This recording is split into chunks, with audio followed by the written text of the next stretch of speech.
The other day was a long day on my calendar. Lots of different things I had to deal with as a priest. Some of them pretty heavy. And in the end, I was just kind of worn out and flat, if I'm going to be honest. I was leaving the church office to make the long 23-step trip to the rectory where I was hoping to veg out. Again, just kind of flat and weighed down by the day. But I got to the church courtyard and I heard the sound of all of these finches that led me to lift my eyes to the rooftop of the parish shed where they were waiting and where they often wait in the afternoons for me to fill the bird feeder in the courtyard.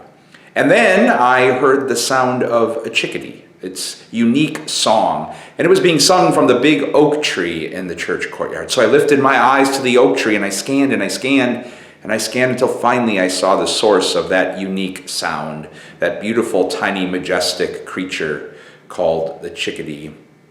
So before going to the rectory and vegging out, I made a side stop at the church garage to get some bird seed and fill the feeders, and then I just watched with some delight as the finches and the chickadee all converged on the feeder.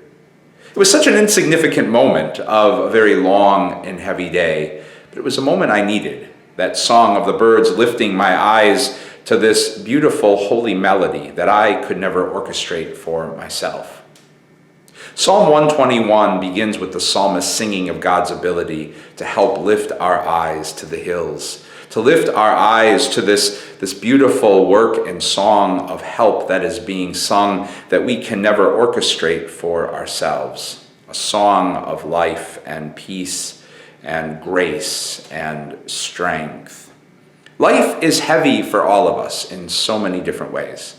But in the midst of that heaviness, we're given invitations like the one today to pause and pray, reflecting on those gifts that really do help lift our eyes and our hearts and our ears to songs of life and light and peace and grace that we can never orchestrate for ourselves. And the good news is sometimes those gifts are as small as a chickadee, but it's a song that continues to be sung, all so that our attention can be captured, and our eyes and our ears and our hearts and our souls and our minds can all be lifted to an eternal song of grace. God's peace and blessings to you all.